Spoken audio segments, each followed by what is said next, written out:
Amado Dios, amado Padre Celestial, te damos gracias, gracias Señor por esta hermosa noche. Qué bendición Señor poder contar con todos mis hermanos, Señor, los que en este momento nos escuchan y los que en un futuro, ojalá no muy lejano, Señor, más bien cercano, estén a tus pies, Papito Dios. Gracias Señor por este fin de semana que nos estás acabando de dar. Gracias por la vida de mis hermanos, Señor. Gracias por la vida, Señor, de todas las personas que en este momento están intercediendo, Señor, por la humanidad, quienes con amor, Señor, con nostalgia de pronto, con tribulación, aún así entregan su vida por ti y para ti, mi Señor. Gracias por este grupo tan hermoso y por cada uno de sus integrantes, Señor. Gracias, Padre Celestial, porque si no fuera por ellos y por tu misericordia, de nada serviría esto, amado Rey. Hoy queremos ponernos delante tuyo, Señor, diciéndote que te necesitamos, que imploramos tu perdón,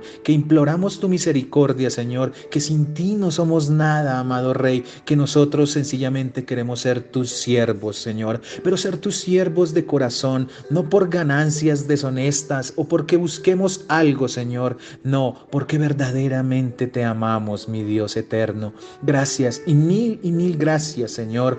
Por favor, Señor, bendice esta oración, que seas tú tomando el control, Señor mío, de mis palabras, de mis pensamientos y que actúes, Señor, por medio de nosotros para la bendición del pueblo y la edificación de la iglesia, Señor. En el nombre de Cristo Jesús ponemos estos instrumentos de tecnología, nuestro ser, nuestro corazón, nuestra mente, Señor, en pos de ti y solo ti, Señor Jesucristo. Amén y amén.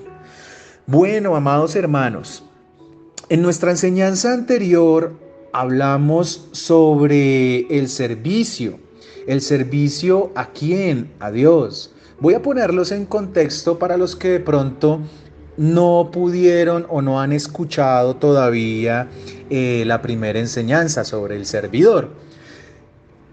En la enseñanza pasada, digamos que nos detuvimos un buen tiempo en poder hablar sobre qué es un servidor, qué es un siervo, y nos enfocábamos en que un servidor muchas veces se enfoca en el problema que se tiene, pero no en la solución. ¿Qué veíamos ahí? Que un servidor es la solución a una necesidad que alguien tiene. En este preciso momento podemos decir que nosotros todos somos servidores de Dios. ¿Por qué? Porque hay una necesidad en común, la necesidad de encontrar el camino, la verdad y la vida que solamente se halla por medio del Señor Jesucristo. Eso dice su palabra en Juan 14:6. Definimos un poco sobre lo que quería decir o de dónde venía la palabra servidor, sobre o siervo o servir.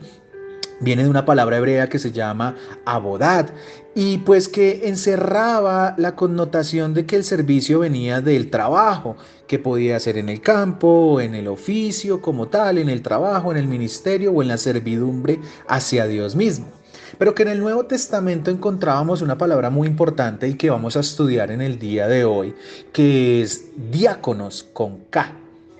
Y es que esta palabra griega nos muestra que este servicio o servidor estaba dado a los que sirven para ¿qué? Para los mandados. Eso era lo que inicialmente se entendía por diáconos o diáconos, sin hacer la transliteración todavía. Pero de ahí viene la palabra que nosotros conocemos hoy en día como diáconos. De diáconos, diáconos. También aprendíamos que el siervo, la persona que le sirve al Señor, pues claramente es un esclavo de él y que por eso esa palabra de servicio está enfocada en una palabra griega que viene de la expresión doulos, que quiere decir esclavo.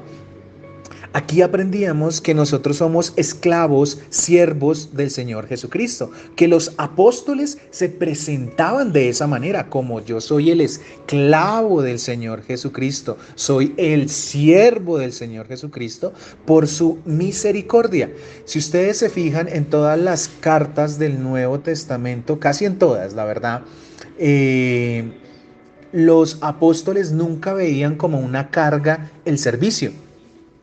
Entonces eso nos da un gran indicio a nosotros en el que nosotros tampoco lo debemos ver de esa manera.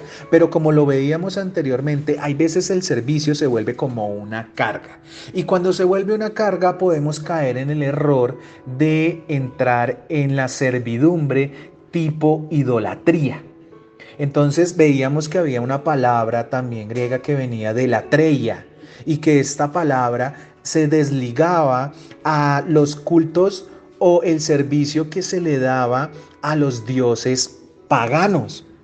Entonces es importante que quien sirve, que quien decide servir en la obra de Dios, pues no puede hacerlo con la intención de esperar algo cambio, o por ejemplo las personas que sirven esperando enriquecerse o ganar poder, porque entran en un pecado que se llama idolatría, y que de ahí venía la palabra latreia, que también significa servicio. ¿Pero servicio a qué? A esos dioses paganos.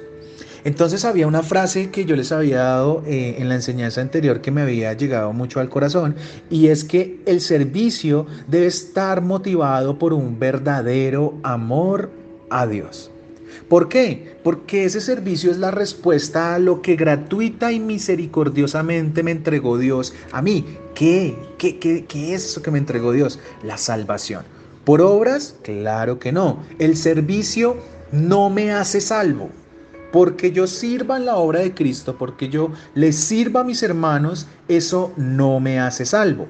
Pero sí demuestra que yo he recibido la obra redentora. Son dos cosas muy diferentes. Yo no sirvo para salvarme, sino que yo sirvo porque yo ya soy salvo. Para eso servimos.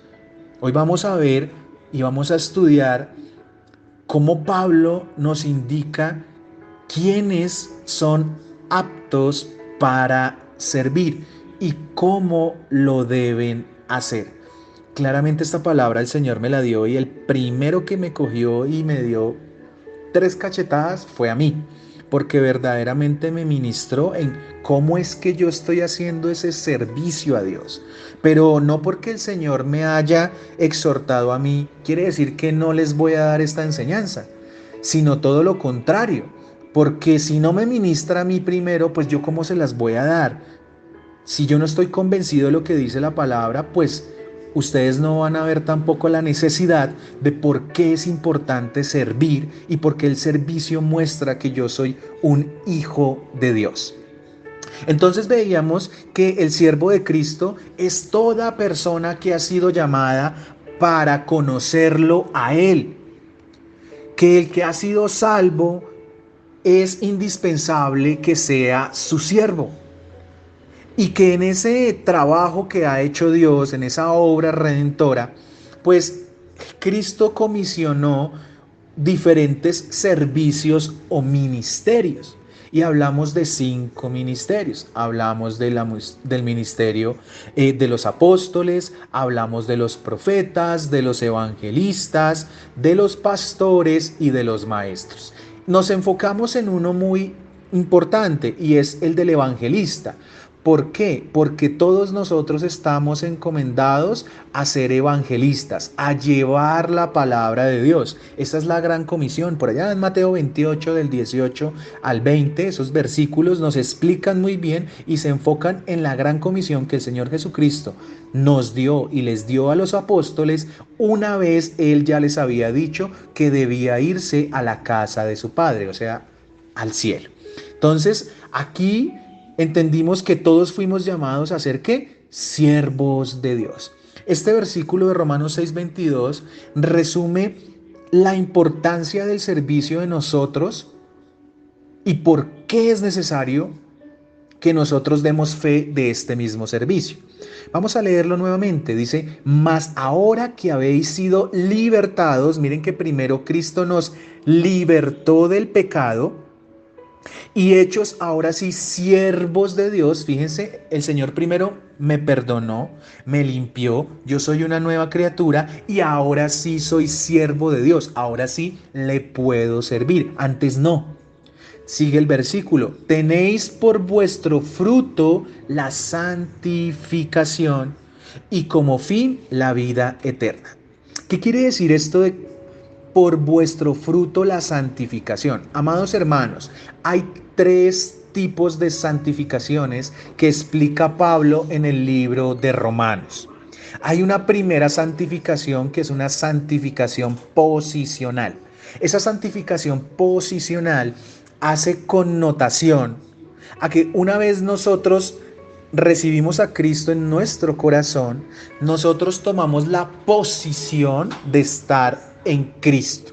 Esa es la primera santificación. Quiere decir que yo soy apartado para Cristo. Recordamos que santificación quiere decir, o santificación no, sino santo significa apartado. Entonces yo soy apartado para Cristo. Eso es muy importante. Después viene una santificación que se llama la santificación práctica. ¿Eso qué es? La santificación práctica se va dando a medida que nosotros vamos conociendo más y más del Evangelio y que el Señor nos va educando. Entonces, a medida que vamos creciendo en el conocimiento de la palabra, somos más santos en el hecho de apartados, no de perfectos, sino de apartados para la obra de Cristo. Cada vez la hacemos mejor. Entonces, ahora yo practico la santidad de Cristo. ¿Por qué? Porque mis ojos están puestos en Él. Y hay una santificación perfecta. Esa santificación perfecta, ahí sí ya seremos santos. Claramente, ¿dónde se va a dar eso? Después de que nosotros seamos llevados al cielo y que el Señor nos haya transformado para ser merecedores de esa santificación. Ninguna de estas tres santificaciones se la gana el hombre. Todas son por gracia y misericordia de Dios. No hay nada que yo pueda hacer que haga merecedor del perdón de Dios y de que Él actúe en mi vida. Todo es por su grandiosa y magnífica voluntad. De ahí en que esa santificación a la que se está refiriendo acá Pablo, que es esa santificación perfecta, me lleve a ¿qué? A la vida eterna. Es muy importante, yo sé que el libro de Romanos no es un libro que se explique mucho, o sea, muy pocos evangelistas lo explican porque es muy difícil, ¿sí? Para mí el explicarles esto, créanme que no es nada sencillo, hago el mayor esfuerzo por poder ser lo mayormente claro para entender, porque yo lo entiendo, pero créanme que explicarlo no es nada fácil. Pero con la ayuda del Espíritu Santo, ¿cierto? Él es el que hace la obra, no nosotros. Entonces aprendimos que nosotros debemos ser siervos de Dios en todo ¿qué? Momento y lugar. Que aparte de que nosotros somos siervos, nosotros debemos serlo no solamente de a un ratico, no solamente donde me conviene, en la iglesia o en un lugar en específico, sino que yo debo mostrar mi servidumbre hacia Dios en todo instante. ¿Y eso qué quería decir? ¿Qué es lo que me representa? Pues que básicamente para yo ser un siervo de Dios, yo debo hacer lo que Dios me mande. Así a mí no me guste, pero si es una orden de Dios, la debo hacer. Debo ir donde Él me envíe. Ay, es que yo no voy a tal sitio porque es que de pronto me pasa algo, de pronto me roban, de pronto es muy peligroso.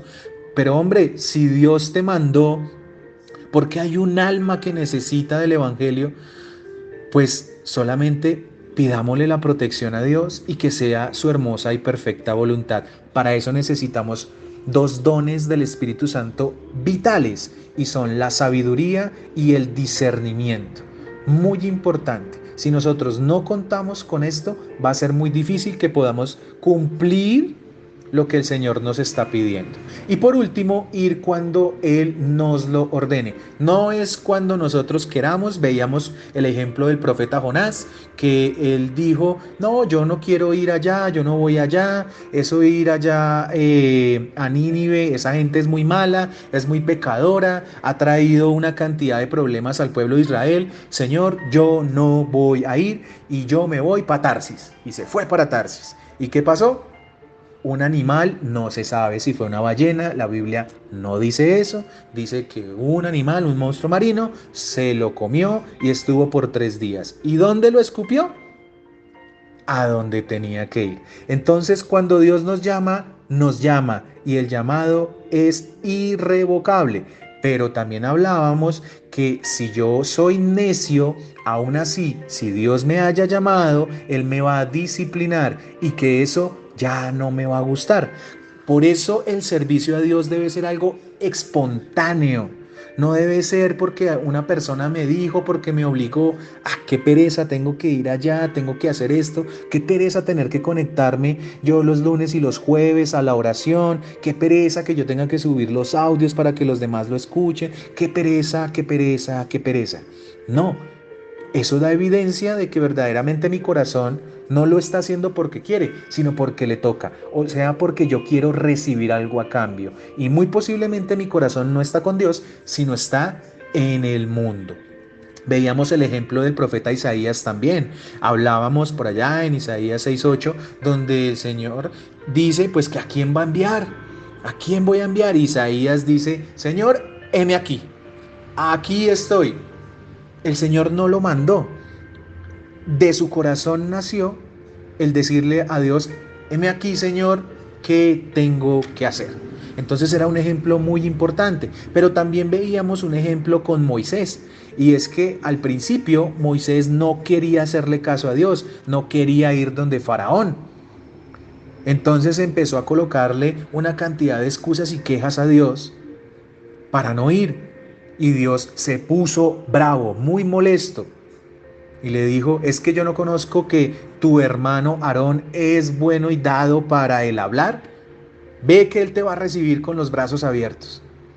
Entonces, vemos que Dios se puede poner con nosotros bravo, molesto, cuando nosotros no hacemos lo que Él que desea. Y quedamos en el punto que hoy vamos a estudiar, las cualidades de un pastor y un diácono. Este, amados hermanos, es el tema de esta noche. Este es el tema que ustedes van a disfrutar, así que espero como yo lo disfruté, pero necesitaba que nos pusiésemos en contexto para poder entender de qué me está hablando David, y más que David, el Espíritu Santo, que es el que yo estoy seguro que nos está hablando. Y es que muchas veces nosotros no reconocemos la labor ni del pastor ni del diácono. Muchas veces, ¿por qué es? Porque ni siquiera sabemos que existen. Claro, el pastor tiene una visibilidad más grande que los diáconos. Voy a hablar primeramente del pastor y después voy a hablarles del diácono, pero no porque alguno de los dos tenga más importancia en sí como tal en la obra de Cristo. O sea, no es porque una persona sea más importante que la otra, sino porque son roles diferentes, pero estos dos roles, amados hermanos, están enfocadísimos en el servicio. Les acabé de hablar de un primer servicio, ¿cierto? Que es el servicio que todos tenemos. Todos como hijos de Dios estamos llamados a servir, a compartir, a hablar, a conocer del Señor, a transmitir lo que el Señor nos ha dado, ¿cierto? Pero ahora vamos a ver otros dos servicios, y es el servicio a la obra de Dios, que lo hacen el pastor en su servicio individual y que también lo hace el diácono. Pero cuando yo digo individual, me refiero a que cada persona debe cumplir con ciertas características, pero debe ser guiado siempre por el Espíritu Santo. Ustedes dirán, pero yo no quiero ser pastor, pero yo no soy diácono. Eso a mí, es más, ni entiendo qué es eso. Tranquilo, ya lo vas a entender. Pero el Señor nos pone esto, amados hermanos, es porque ustedes no saben el día de mañana Dios dónde los va a poner. Es más, ni siquiera yo lo sé. El día de mañana dónde me ponga el Señor. Y si no tengo claro esto, pues voy a hacer la obra de una manera errónea, como tantos ejemplos que hay en la palabra de Dios. Entonces es muy importante, amados hermanos, que entendamos por qué nosotros debemos conocer las cualidades que debe tener un pastor y las que debe tener un diácono. Ya ahorita se van a dar cuenta que así tú no seas pastor o diácono, esto te aplica a ti y a mí. Entonces, en primera instancia, amados hermanos, nos vamos a ir a Primera de Timoteo, a capítulo 3, versículos del 1 al 7. Lo voy a leer, esto es de la versión Reina Valera. Dice: palabra fiel, está hablando Pablo y le está escribiendo a Timoteo. Si alguno anhela obispado, buena obra desea, pero es necesario que el obispo sea irreprensible, marido de una sola mujer, sobrio, prudente, decoroso, hospedador, apto para enseñar, no dado al vino, no pendenciero, no codicioso de ganancias deshonestas, sino amable, apacible, no avaro, que gobierne bien su casa, que tenga a sus hijos en sujeción con toda honestidad, pues el que no sabe gobernar su propia casa, ¿cómo cuidará de la iglesia de Dios? No un neófito, no sea que envaneciéndose caiga en la condenación del diablo. También es necesario que tenga buen testimonio de los de afuera, para que no caiga en descrédito y en lazo del diablo. Amén. Vamos a escudriñar primero esto que acabamos de leer, amados hermanos. Fíjense todo lo que debe tener un pastor. Aquel siervo de Dios que ha llamado Dios mismo, el Señor Jesucristo, para trabajar en la obra del ministerio y para ser un guía. Entonces vamos primero a entender qué es eso de un obispo, a qué hace referencia. Entonces, la palabra en sí, amados hermanos, se refiere a un supervisor. Se enfoca en los hombres que son responsables de conducir a la iglesia. Entonces, aquí empezamos a entender, porque muchas veces escuchamos el pastor de aquí, el pastor de acá, el pastor de... ¿Cómo así? Porque hay tantos pastores. ¿Eso qué quiere decir? Eso quiere decir, amados hermanos, que el Señor ha designado a ciertas personas, no a todas, a ciertas personas que son los siervos de Dios, o sea, dentro del gran universo que se llama siervos de Dios, el Señor escoge a unos siervos para que sean pastores, ¿sí? O obispos, o también en la palabra de Dios lo podemos encontrar con el nombre de ancianos. Eso es lo primero que nosotros entendemos y comprendemos. Entonces, en el Nuevo Testamento la palabra obispo, anciano o pastor se refiere a la misma persona que debe cumplir ciertas cosas. Ciertas cosas debe cumplir ese pastor, ese siervo. Es muy importante que entendamos cómo debe ser un pastor, porque hay iglesias, amados hermanos, que no se fijan en cómo debe ser un pastor, cómo dice Dios que debe serlo, y van y se hacen casi hasta matar por un hombre cuando ese hombre no cumple lo que dice la Biblia. Aquí yo quiero ser muy claro. Yo no doy esta enseñanza porque yo soy un pastor. Yo no lo soy. Por el momento no. Yo todavía no tengo el llamado. Solamente lo estoy dando porque es necesario que conozcamos de la palabra. Y vamos a hablar por eso también sobre los diáconos. Es muy importante entenderlo. Doy esta enseñanza porque no conocemos a quienes estamos siguiendo. Estamos siguiendo muchas veces a esos lobos rapaces que se hacen pasar, ¿cierto?, por ovejas, pero no lo son. Entonces, ¿qué debe ser un pastor? Un pastor, amados hermanos, es una persona que debe liderar, predicar y enseñar en primera instancia. Vamos a hablar sobre esos tres conceptos rápidamente. En primera de Timoteo, en el capítulo 5, versículo 17, dice: los ancianos que gobiernan bien, si ven que acá dicen los ancianos, hace referencia, como les dije, al obispo o al pastor, sean tenidos por dignos de doble honor, mayormente los que trabajan en predicar y enseñar. Entonces aquí aprendemos algo muy importante, y es que yo no debo ser tan ligero cuando yo entro a hablar de un pastor. ¿Por qué? Porque si Dios lo puso ahí, y óiganme bien cuando digo si Dios, no cuando la congregación lo puso, no cuando él mismo se colocó, sino cuando Dios le entregó ese ministerio. Esa persona tiene una misión grandísima y ha sido bendecido por Dios y debe ser reconocido en el hecho de que es una persona designada por Dios, que no es cualquier persona.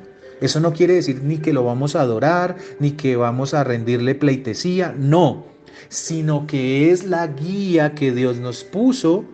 ¿Para qué? Para que nosotros crezcamos en la obra, en conocimiento y en la edificación hacia la palabra de Dios.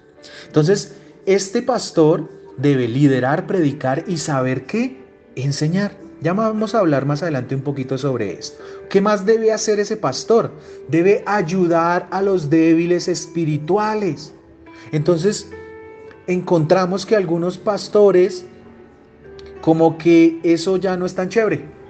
Entonces me gusta subirme al púlpito, pero cuando tengo que ir a ayudar a una persona, me toca trasladarme, me toca ir, uy, no, eso yo ya no estoy para eso, yo soy un pastor, ¿cómo se le ocurre que vaya otro? Cuidado, cuidado, eso es un indicio de que de pronto esa persona ya se le olvidó que quien lo puso ahí fue Dios y lo puso ¿para qué? Para ayudar a los débiles espirituales. Primera de Tesalonicenses, capítulo 5, pero de los versículos 12 al 14 no lo dicen. Os rogamos, hermanos, que reconozcáis a los que trabajan entre vosotros y os presiden en el Señor. Miren, presiden y os amonestan. Muchas veces cuando un pastor nos dice y nos canta la tabla a nosotros, ¿sí? No juzgando, sino diciendo, oiga, esto ocurre en la iglesia, hay un pecado en la iglesia y no lo quiere cambiar la iglesia, pues el pastor tiene que entrar a amonestar, a presidir, porque él le tiene que dar cuentas a Dios y si no lo hace, Dios lo va a disciplinar. Versículo 13, y que los tengáis en mucha estima, lo que veníamos hablando, y amor por causa de su obra. Tened paz entre vosotros, o sea, no nos peleemos. También os rogamos, hermanos, que amonestéis a los ociosos. Miren, Pablo dice a esos pastores que son ociosos, que no les gusta madrugar, que les da pereza, que van y llevan una palabra por llevarla, que nunca la preparan.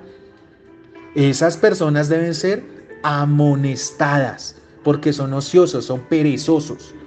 Que alentéis a los de poco ánimo, que sostengáis a los débiles, que seáis pacientes para con todos. Entonces, aquí como vemos es de doble referencia. Le dice al pastor, ojo, ojo con ser usted igual a los que usted tiene que ir a ayudar. Tenga mucho cuidado. ¿Qué más cosas tiene que hacer el pastor, el siervo de Dios que ha decidido servir en la obra? Cuidar de la iglesia. Pedro nos dijo esto, por allá en la carta, en la primera carta de Pedro, capítulo 5, versículos del 1 al 2, dice, ruego a los ancianos que están entre vosotros, yo anciano también con ellos, y testigo de los padecimientos de Cristo, que soy también participante de la gloria que será revelada. Estaba diciendo, yo soy igual a ustedes, eso es lo que está diciendo Pedro. ¿Y qué dice Pedro? Mire, apacentad la grey de Dios.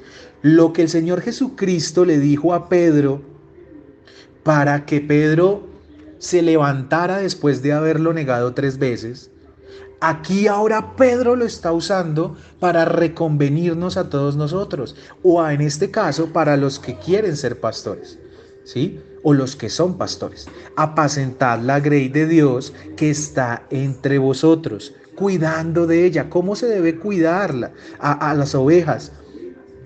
Pues no por la fuerza, sino voluntariamente, no por ganancia deshonesta, sino con ánimo pronto.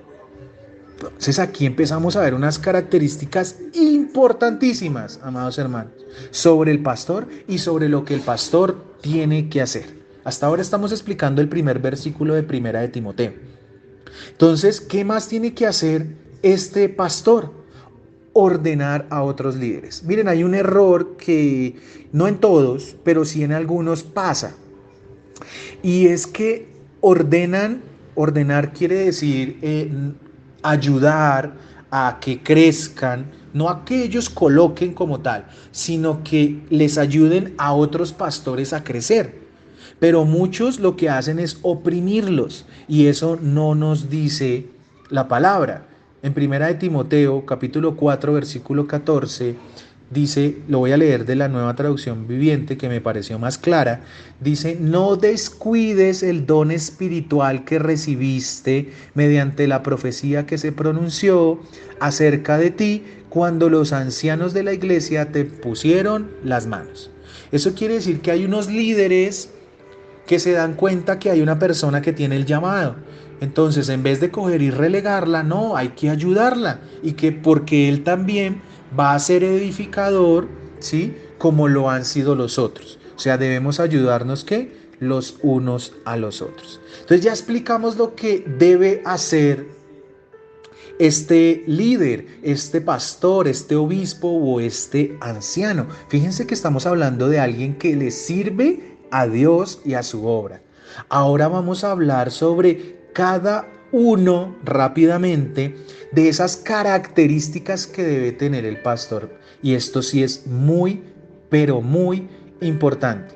Les voy a dar un pensamiento mío. Ustedes pues digamos que pueden verlo de otra manera, no hay problema, no vamos a pelear, ¿cierto? Pero yo les voy a dar un punto de vista mío en el cual si el pastor no cumple con todo lo que dice aquí en Primera de Timoteo, ese hombre no ha sido llamado al pastoreo. Y si ustedes notan que esa persona no cumple con esto que nos está diciendo la palabra, porque no lo digo yo, sino lo dice la palabra, pues deben tener cuidado de dónde están, amados hermanos. Y deben mirar con base en la palabra y sopesar la palabra y decir, este es mi sitio, o de pronto encontrar un camino donde verdaderamente se predique lo que manda la Biblia, la sana doctrina. Lo primero que nos dice Primera de Timoteo capítulo 3 en el versículo 2 es que la persona debe ser ¿qué?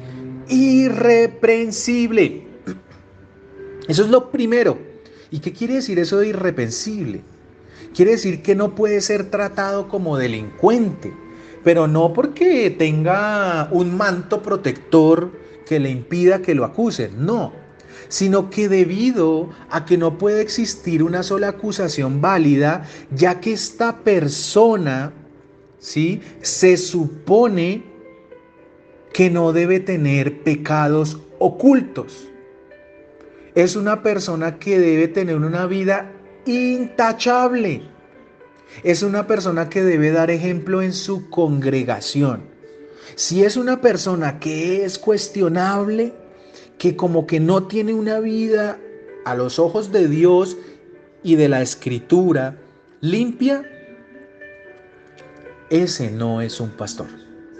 Y estás, como dice por ahí una puya, estás en el lugar equivocado. Entonces lo primero es que ¿qué? Debe ser ¿qué? Irreprensible.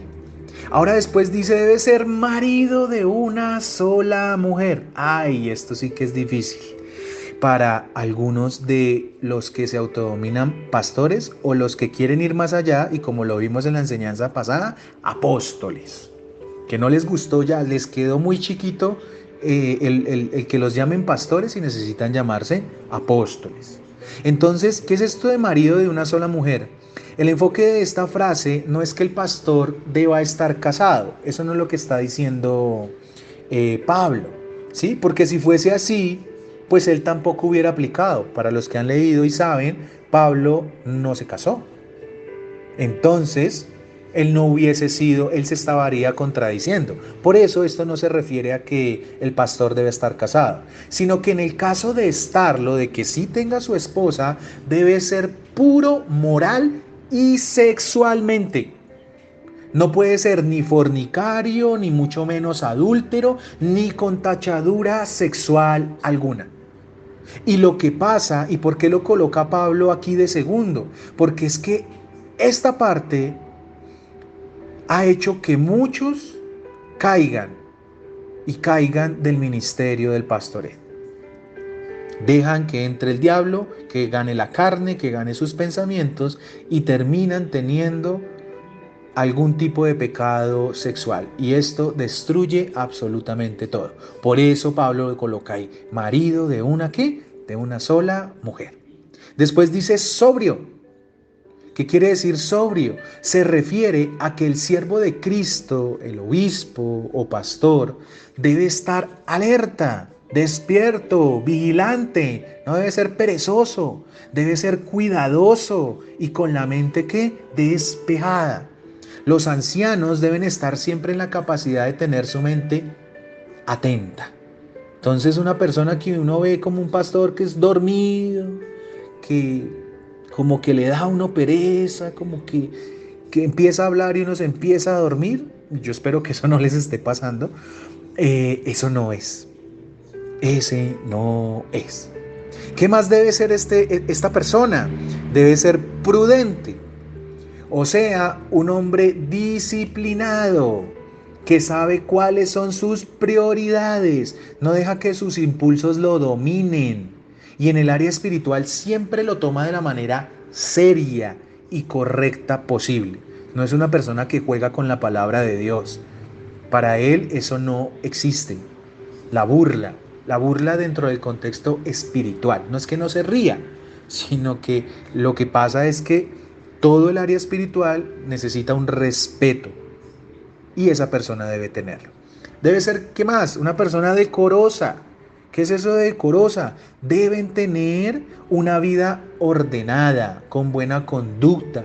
Su vida no puede estar llena de caos o de pleitos. Entonces aquí vemos a muchos pastores que se pelean, mejor dicho, hasta con el gato, y que a cada rato están de pelean, ya sean con los hermanos, con su misma congregación, con los líderes que ellos han designado. O sea, no tiene armonía. Y esa persona no está llamada al pastoreo. Hay otra persona no, sino otra característica, otra cualidad, y es que debe ser ¿qué? Hospedador.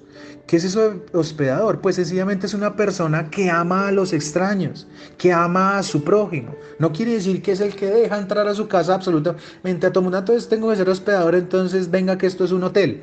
No, está hablando de los que él entiende que todos necesitamos de la obra redentora y asimismo lo recibe. Claramente en algunas ocasiones pues ayuda a que algunos hermanos, si no tienen cómo sostenerse, pues él, debido a todo a la obra que Cristo ha establecido en él, pues va a poder ayudarlos y va a poder resguardarlos. ¿Qué sigue? Dice apto para enseñar. Esto está relacionado con los talentos y dones espirituales y es la única diferencia, amados hermanos, con los diáconos. Esto quiere decir que el pastor, a diferencia de los diáconos, está llamado a la predicación y enseñanza de la palabra de Dios. Este es el deber principal del pastor. Debe dedicarse a predicar y a enseñar la palabra. Pero podemos ver a otros que se dedican a viajar, a gastar, a recolectar dinero, a estar en la política y no a lo que Dios los mandó, a pastorear, a predicar, a llevar el evangelio. ¿Qué más dice? Dice no dado al vino, versículo 3. No, ¿qué es esto? No debe beber ningún tipo de licor. Miren, amados hermanos, ustedes me podrán tomar a mí por legalista, por psicorrígido, por como de pronto ustedes deseen llamarme. Pero un cristiano no toma ni siquiera una copa, ni siquiera un vino, ni siquiera con su esposo o su esposa. Porque les pregunto, ¿de dónde nos sacó el Señor? ¿De cuántas tragedias podemos conocer por el tema del licor? ¿Y qué pasa con el licor? que el licor nos desinhibe a nosotros, no nos deja tomar las decisiones correctas. Pero es que estoy con mi esposa, no importa, vas a optar por prácticas que no son decorosas y te va a llevar a equivocarte. Por eso acá nos dice Pablo, no dado al vino, el pastor más que los otros, este no debe tomar. Es importantísimo. Ahora, también dice que este no debe ser pendenciero. ¿Qué es eso de pendenciero? Es sencillamente una persona que le gusta estar peleando. Entonces le gusta estar literalmente dándose golpes. Le gusta el boxeo, por decirlo de alguna manera. Eso quiere decir pendenciero, una persona que se golpea como que si estuviera en el colegio y que dice, yo no puedo resolver esto por el medio del diálogo y de la argumentación, sino que usted no me hace caso a mí, entonces venga a ver, tenga, y verá que así aprende. No, así actúa el mundo. Entonces Pablo nos dice, ustedes no pueden actuar así. ¿Qué más? Dice, no codicioso de ganancias deshonestas. Ay, Señor mío. Y aquí sí viene un tema, pero espinosísimo. Miren, el impulso a predicar la palabra no puede ser eso, un impulso. No puede estar motivado por ganar dinero. El que es pastor no puede tomar ese camino porque le fue mal en los otros negocios y dijo, yo levanto aquí una iglesia y me pongo a hablar. Leo 1, 2, 3 versículos, no los entiendo, no importa, pero lo importante es que vengan por aquí unas personitas, me llenen el bolsillo de dinero y listo, eso va creciendo. Y ustedes dirán, pero ¿cómo Dios permite que eso pase? Pues amados hermanos, precisamente porque los que llegan a donde ese hombre, muy posiblemente en su corazón, son iguales a él. Por eso no se van. Por eso ustedes ven iglesias grandísimas, llenas, llenas, llenas de personas con el evangelio de la prosperidad. Venga, pacte, venga, traiga. Y uno dice, pero ¿tantas personas están desviadas? Sí. ¿Por qué? Porque son iguales o peores que ese pastor, que se autollama pastor, porque ese no es un pastor. Ojalá en su misericordia Dios pueda tocar los corazones de estas personas y que vuelvan al primer amor, para que no se pierda lo que ha dado el Señor para cada uno de nosotros. Es importantísimo que eso no nos suceda. Importantísimo que no permitamos, amados hermanos, que el diablo entre y por medio de ganancias deshonestas trasquilemos a las ovejas. Es muy, muy importante esto. Dice que debe ser amable. Una persona que considerada, que está llena de gracia, que perdona fácil las fallas de los demás y que no guardan rencores como la canción que estábamos viendo. Importante eso. Es una persona que no permite que el rencor se apodere de sus decisiones. De aquí viene también el que sea apacible. Es una persona pacífica, se abstiene de luchar de una manera en que se ve afectado el otro. No promueve la desunión, sino que ama ¿qué? La armonía. Vuelve y reitera Pablo, no avaro. Y miren que lo reitera 2 veces, es por la importancia de esto, porque para las personas se vuelve el dios dinero, el dios mamón, y solamente quieren volverse ricos. La avaricia es lo que caracteriza a estos falsos maestros. Viene el versículo 4, ya vamos acabando, y es que gobierne bien su casa. Y esto sí es importante y aquí es donde entonces el Señor empieza a ministrarnos y sobre todo a mí, en donde me dice el Señor que la vida personal y la de su hogar deben dar ejemplo a los demás. Este hombre, sí, debe gobernar con autoridad su casa, no a la fuerza, sino que debe ser la cabeza de su hogar. Por ende, tanto su esposa, si está casado, como sus hijos deben estar sujetos a Dios.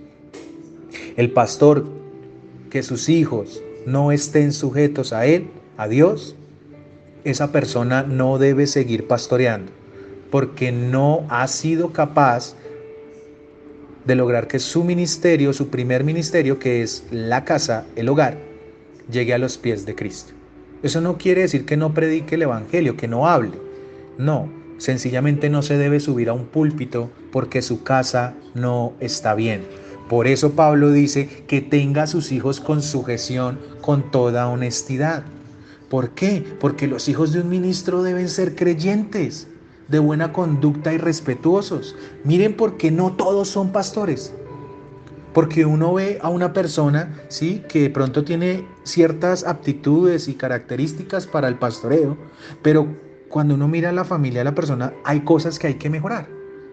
Entonces, esa persona siga caminando, siga esforzándose, que cuando todo esté bien en su casa, el Señor le permitirá hacerlo, pero no se suba antes de tiempo. Por eso les decía, yo no soy pastor, porque todavía hay cosas que tengo que mejorar. Y no lo sé si Dios lo quiera o no lo quiera. Y lo mismo tú, hermano, que me escuchas. Yo no sé si Dios te haya llamado para eso, pero que Dios te llamó para algo y para algo grande y hermoso, no me cabe la menor duda. Puede que no sea en un púlpito, puede ser que no sea para muchas personas, pero aunque sea así para alguna persona tendrás que predicarle el evangelio. Versículo 5. Pues el que no sabe gobernar su propia casa, ¿cómo cuidará de la iglesia de Dios? Entonces miren cómo reafirma Pablo. Un pastor debe primero que probar su ministerio en la intimidad con su familia y ver qué tan vulnerable son esos ataques del mundo en su familia, los ataques de la carne y del diablo. Esos son los tres aspectos en que el cristiano es atacado: el mundo, la carne y el diablo. Pues si no puede guiar a su familia hacia la salvación, ¿cómo hará para que otras personas vayan? Entonces ahí, ¿qué es lo que sucede? Que el diablo le voltea la torta y le va a decir, usted no fue capaz de ayudar a su familia y sí va a venírselas a dar de que va a ayudar a otros. No tiene coherencia, ¿cierto? Por eso es tan importante estos ministerios. Miren, este servicio, estamos hablando del servicio, no me he salido del servicio. Y por eso debemos tenerlo muy claro. Versículo 6. No un neófito, no sea que envaneciéndose caiga de la condenación del diablo. Entonces, cuando una persona es nueva en el evangelio y se le da la opción de liderazgo, esta persona, cuando es nueva, puede cometer un error muy grande y se llama orgullo. Entonces, como sube tan rápido, se vuelve orgullosa. Es como lo que pasa en el trabajo. Una persona que entra a los 6 meses la ascienden. Después a los otros 6 meses vuelven y la ascienden. Esa persona muy posiblemente se puede volver orgullosa. Se puede volver orgullosa y puede tratar mal a los otros. Entonces aquí nos dice, neófito es una persona que no estudia, que no conoce. Y una persona nueva en el evangelio pues no tiene las bases doctrinales para ser un pastor. Necesita instruirse. ¿Cuánto? Muchos años. Eso no son 1, ni 2, ni 3. Son varios años hasta que Dios reafirme ese ministerio. Viene el versículo 7. También es necesario que tengan buen testimonio de los de afuera, para que no caiga en descrédito y en lazo del diablo. Y aquí viene algo muy importante, y esto lo debemos tener todos. Es que un líder de la iglesia debe tener una reputación impecable, entendiendo que nos tenemos que relacionar con los incrédulos, ¿no? Así muchos no estén de acuerdo con la doctrina del pastor, pues esa persona va a tener que ir a buscar almas al igual que nosotros, ¿sí? Pero siempre debe dar testimonio que lo que predica, lo aplica. Si encuentran una persona que está, hable, pero como que nada de lo que dice tiene sentido, hay que revisar eso. Amados hermanos, esto es el pastor. Esto es lo que habla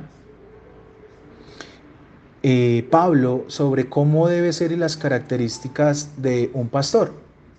Y rápidamente en 2 minutos les voy a decir sobre los diáconos. ¿Cuál es la diferencia de los diáconos y por qué quedó en segundo? Resulta que esta palabra diáconos, ¿sí?, como ya lo hemos estudiado, se usa para definir una persona que sirve. Su uso original, el de diáconos, tenía que ver con el oficio de servir la mesa. Eso lo podemos ver, el ejemplo más representativo lo vemos en Hechos 6, versículos del 1 al 4. No lo voy a leer, solo lo voy a nombrar. para que ustedes sepan dónde pueden confirmar la información. Entonces, aquí se evidencia cómo empiezan esos primeros diáconos, esos primeros servidores en la iglesia de Cristo, ¿sí? Después se transliteró la palabra a lo que hoy en día lo manejamos, ¿sí? Hoy, por ejemplo, en muchas de las iglesias ustedes no escuchan este término de diáconos, sino escuchan el término ujieres. Entonces, el ujier, el que hace acá, el que hace aquello, el que sirve, el que ayuda, el que lleva, ese es el mismo diácono, ¿sí? Pero los diáconos, amados hermanos, sirven bajo el liderazgo del pastor. Fíjense que entonces vemos una categorización del servicio, del servicio en la obra de Dios, ¿sí? Entonces los diáconos sirven bajo el liderazgo del pastor, del obispo o el anciano y los ayudan en la supervisión de asuntos prácticos o que se requieren en la iglesia o en la congregación, donde se habla sobre los diáconos. ¿Y cuál es la única diferencia que tienen los diáconos con los pastores? Básicamente, amados hermanos, la única diferencia que tienen los diáconos con los pastores es el que predican la palabra, que predican y enseñan la palabra. Esa es la diferencia. Primero de Timoteo 3, del 8 al 13. Dice el versículo 8, los diáconos asimismo deben ser ¿qué? Honestos, sin doblez, no dados a mucho vino, no codiciosos de ganancias deshonestas, que guarden el misterio de la fe con limpia conciencia, y estos también sean sometidos a prueba primero y entonces ejerzan el diaconado si son ¿qué? Irreprensibles. Miren, está describiendo el mismo pastor como el diácono. Versículo 11. Las mujeres asimismo sean honestas, no calumniadoras, sino sobrias, fieles en todo. Amadas hermanas, no hay que ser chismosas. Eso no está bien. Una mujer puede servir, sí puede servir, puede ser diácona, no puede ser pastora, según la palabra. La palabra no me dice eso. Algunos ministerios lo usan, bueno, lo respeto, no hay problema, pero pues la palabra de Dios me dice que no, pero que sí pueden ser diáconas, eso sí. Versículo 12, los diáconos sean maridos de una sola mujer y que gobiernen bien sus hijos y sus casas, porque los que ejercen bien el diaconado ganan para sí un grado honroso y mucha confianza en la fe que es en Cristo Jesús. Les regalo este último versículo, amados hermanos, 1 de Timoteo 4:16. Ten cuidado de ti mismo y de la doctrina, persiste en ello, pues haciendo esto te salvarás a ti mismo y a los que te oyeren. Amados hermanos, les doy las gracias a nuestro Señor Dios Todopoderoso por esta enseñanza. Espero que haya llegado a nuestros corazones, que seas tú, Señor Jesucristo, enseñándonos, Padre Celestial, que todos hemos sido llamados al servicio. Algunos como pastores, algunos como evangelistas, algunos como maestros, otros como diáconos, Señor, pero todos somos servidores tuyos. ¿Qué estamos haciendo, Señor, por el otro? ¿Qué estamos expresando en nuestro corazón? ¿Estoy ayudando al otro? ¿Quiero servir en tu obra? Y si es así, Señor, haznos limpios para poder, Señor, merecer esa obra tan grandiosa que es servirte, Señor. En el nombre de Cristo Jesús, amén y amén.